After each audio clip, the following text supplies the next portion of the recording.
అవును. ఇప్పుడు మీరు విను నేను చెప్పేది. సార్ నువ్వు మొన్న మనందరం అనుకున్న తర్వాత ఏంటి ఆ పెద్ద ఆయనది మేము నువ్వు సుప్రీంకోర్టుకు వస్తావని నువ్వు గ్రహించలేదు కానీ ఏంటి సత్యనారాయణ గారు, శ్రీదేవి గారు, నువ్వు మనం కూర్చొని మాట్లాడుకున్నాం. అవును సార్. ఏం మాట్లాడుకున్నాం? అయ్యా నేను పొరపాటు చేశాను, ఇంక పొరపాటు జరగదు అని చెప్పావు. అవును. నాకు నువ్వు వచ్చినప్పటికే నువ్వు ఢిల్లీ వెళ్ళి ఢిల్లీలో కృష్ణారావు కనపడ్డావు. నీకు గుర్తుందా? ఉంది. కృష్ణారావు మరి నాకు చెప్పకుండా ఉంటాడు, నువ్వు ఎట్టనుకున్నావు?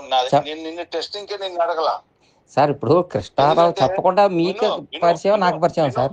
వినువయ్యా, విను ఒక్క నిమిషం విను, నువ్వేం మాట్లాడద్దు, నీకు చెప్పేది విను. నాకు తెలుసు నువ్వు ఎందుకు వెళ్ళావు, ఏం చేసి ఉంటావు అనేది నాకు ఇంకా తెలియదు. కానీ నువ్వు కృష్ణ ఢిల్లీలో కనపడావు. నువ్వేం చెప్పావు? రమా సత్యానికి బెంగళూరు వెళ్ళా అని చెప్పావు. ఏంటి? నేను నాకు తెలుసు, నేనేమి బెంగళూరు వెళ్ళాడండి, వచ్చాడండి, తీసుకొస్తానండి అని చెప్పాడు. నేనేం మాట్లాడదలుచుకోలే. నాకు కృష్ణారావు నువ్వు కనపడ్డ మరుక్షణమే నాకు ఫోన్ చేశాడు ఢిల్లీలో. నేనేం చెప్పదలుచుకోలే. ఏం చేయాలి, నేను పట్టుకొని తీసుకురానా అన్నాడు. అంటే పట్టుకొని నేను ఆపను, నువ్వు వస్తావు ఢిల్లీ అన్నాడు. అంటే నువ్వేం వద్దు, నాకేం వద్దులే, వాడు ఏం చేస్తాడు చూద్దాం, నాతో మాట్లాడుతున్నాడని చెప్పా. నువ్వు సింపుల్ గా సంతకం పెట్టి వచ్చావు ఇంప్లీట్ పిటిషన్. నేను 14వ తారీఖు వేసానని చెప్పాను. నేను మరుసటి రోజు నీకు పంపిస్తే నాకు నువ్వు వచ్చి ఢిల్లీ నుంచి వచ్చిన తర్వాత నాకు అప్పటికి నువ్వు వేసావో వేయలేదని అనుమానం. వేసావనే డౌట్ ఉంది కానీ నేను నీ దగ్గర క్లారిఫికేషన్ చెప్తాను.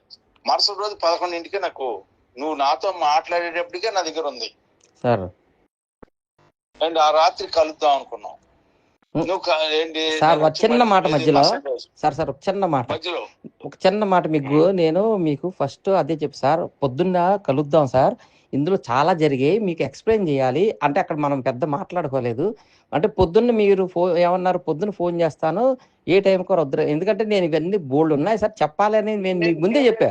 విను సార్, నేను సీఎం దగ్గరికి వెళ్ళి నేనేం చెప్పాను, సీఎం దగ్గర ఇష్యూస్ అని చెప్పి నేను నీకు 5:30-6ంటికి నేను చెప్పే కదా, నేను సెక్రటరీ సీఎం దగ్గరికి వెళ్తున్నా, 5:30-6 అవగానే నీకు ఫోన్ చేశాను, ఫోన్ ఎత్తడం మానేసావు. మాట్లాడే కదా సార్ మీకు ఫోన్ చేస్తే. విను ఫోన్ చేసి ఏంటి నువ్వేం చెప్పావు, కలుద్దాం అన్న తర్వాత కలవలా, ఇక నువ్వు ఫోన్ ఆపేసావు. సార్ మీరు ఫోన్ చేశారు. విను సీను, నాకు ఈ నాటకాలు వస్తాయా? నేనేంటంటే వివాదం లేకుండా వెళ్ళాలని నా ఉద్దేశం.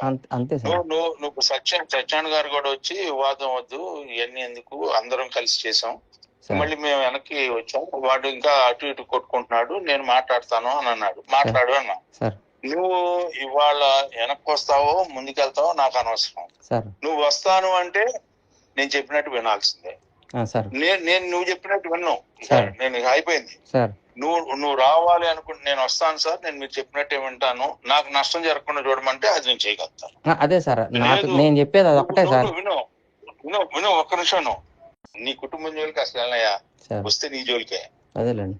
మీ నాన్న జోలికి, మీ ఇంట్లో జోలికి, మీ పిల్లల జోలికి వచ్చే అలవాటు నాకు లేదు. తప్పు చేసింది నువ్వు, అనుభవించాల్సింది నువ్వు, ఇందులో ఏంటంటే రమా సత్యనారాయణ గారిని కూడా అదే అనుకున్నాను. కానీ ఎందుకు ఆయనకు భగవంతుడు బుద్ధి పుట్టించాడో నాకు భగవంతుడు బుద్ధి పుట్టించాడో తెలియదు. ఆయన వెనక్కి వచ్చాడు, ఆయన చేయాల్సిన పని కంటే ఎక్కువ చేశాడు. ఇంకా ఆయన తప్పులన్నీ కొట్టుకుపోయినాయి దెబ్బకి. నేను ఇవాళ చెప్తున్నా, గుర్తుపెట్టుకో. ప్రజాపతిరావు గారిని ఆయన ఎప్పుడైతే ఆయన ఢిల్లీ తీసుకొచ్చి ఆయన చేత స్వాన్ స్టేట్మెంట్ అక్కడ ఎప్పుడైతే ఇప్పించాడో, రమా సత్యనారాయణ గారు 1000 పాపాలు చనిపోయినాయా? అదేలేండి సార్, కరెక్టే. అవును. నువ్వేం నిర్ణయించుకో, లేదు నేను కూడా కలిసి నడుస్తాను అంటే నువ్వు రా, రేపు పొద్దున్న మాట్లాడుకుందాం, నేను రమ్మంటే విజయవాడ వస్తాను. మళ్ళీ నువ్వు ఇక్కడ గెలికి అక్కడ ఫోన్ చేస్తే నాకు ఇప్పుడు అక్కడ కూడా కాంటాక్ట్ ఉంది, నీకు తెలుసో తెలీదు, నేను అది కూడా చెప్తున్నా. నువ్వు ఇటు ఉన్నావు అనుకో, క్లారిటీ క్లియర్ గా వచ్చేస్తుంది. ఏంటి నువ్వు అనుభవించాల్సిన ఏమైనా ఉంటే ఆ రోజు ఓపెన్ గా చెప్పు, నాకు ఇదిగో నాకు చేయండి, నేను తప్పు చేస్తాను, అయిపోయింది, నన్ను ఇట్లా చేయండి అని అడుగు, తప్పలేదు.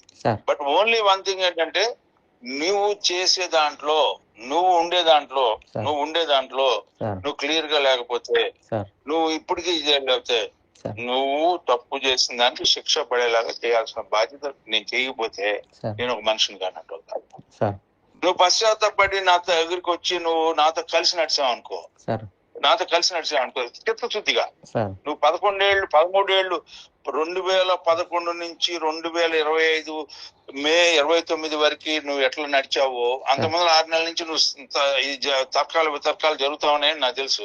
అంటే జనవరి దగ్గర నుంచి 2025 జనవరి వరకు ఎట్లా నడిచావో ఆ రకంగా నువ్వు నేను నాతో నడుస్తానంటే నేను మళ్ళీ ఈ 13 ఏళ్ళు నాతో ఉన్నావు కాబట్టి నేను ఓకే. మనిషి అయిన తర్వాత బలహీనత, డబ్బు అంటే బలహీనత లేనప్పుడు ఇంకెక్కువ బలహీనత అని చెప్పి భావించి చేస్తాను. వాళ్ళు నువ్వు చేసావు.